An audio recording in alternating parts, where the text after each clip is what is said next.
পূজা, প্রচন্ড খিদা পেয়েছে, কিছু খেতে দাও না। হ্যাঁ বসো, দিচ্ছি।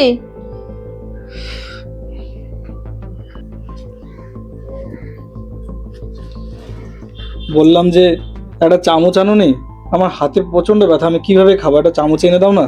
চামচ এনে দেবো, দাঁড়াও আমি খাইয়ে দিচ্ছি।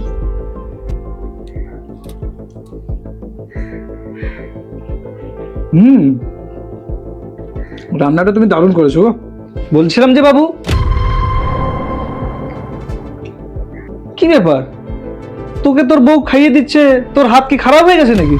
ছি, লোককে বলতে আমার লজ্জা লাগে যে গোপালদার ছেলে এখন আস্তে আস্তে নিজের বোর গোলাম হয়ে গেছে। ছি, এক কাজ কর, বোর সাইডে নিয়ে কোমরের মধ্যে বেঁধে নে।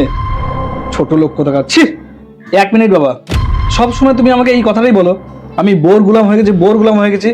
হ্যাঁ, আমি বোর গোলাম, কারণ ওর মা বাবা ওর দায়িত্ব আমাকে দিয়েছে। ওকে দেখে রাখার দায়িত্ব আমার, ওকে ভালো রাখার দায়িত্ব আমার, ওকে সুস্থ রাখার দায়িত্ব আমার। ও কখন কি চাবে না চাবে, ওকে সবকিছু এনে দেওয়ার দায়িত্ব আমার। তাহলে হ্যাঁ, আমি আমার বোর গোলাম হয়ে গেছি। যদি তুমি কথাটা বলো না যে ওর শারীর আচরের সাথে নিজেকে বেঁধে নিব, হ্যাঁ, এই বেঁধে নিয়ে এসেছিলাম ওকে আমি এই বাড়িতে। কারণ যখন 7 পাখি ঘুরেছিলাম না, তখন এইভাবেই বেঁধে রেখেছিলাম। কথায় কথা শুধু একটা কথা শুনতে হয়, বোর গুলাম, বোর গুলাম। হ্যাঁ, আমি বোর গুলাম।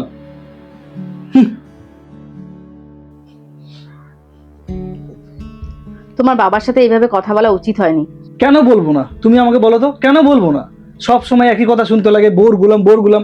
তাহলে আমি যদি তোমার সাপোর্টে না থাকি, তাহলে কে থাকবে বলো তো? বাবা গুরুজন ব্যক্তি, বাবা বলতেই পারে। কারণ তুমি তো আমার উপরে ভরসা করে এই বাড়িতে এসেছো না, তাহলে আমি তোমার সামনে থাকবো না? শুনো, একটা কথা তোমায় বলে দিচ্ছি, আমার বাবা কেন, এই পৃথিবীর কোনো মানুষ যদি এসে বলে যে তুই তোর বোর গুলাম হয়ে গেছিস, হ্যাঁ ঠিক, আমি আমার বোর গুলাম। কারণ আমার বোর প্রোটেকশনের দায়িত্বটা শুধুমাত্র একমাত্র আমার। কারণ ওর মা বাবা ওর দায়িত্ব আমাকে দিয়ে গেছে, অন্য কাউকে দেয় না। যদি আজকে আমি ওর পিছনে না থাকি, তাহলে কে থাকবে? আমি কথাটা ভুল বললাম? সেটা তুমি আমাকে বলো। বলছিলাম যে বাবু আর বৌমা দুজনকেই বলি, সকালবেলা তোদের সাথে খারাপ ব্যবহার করেছি। আর বৌমা, আমাকে ক্ষমা করে দিও।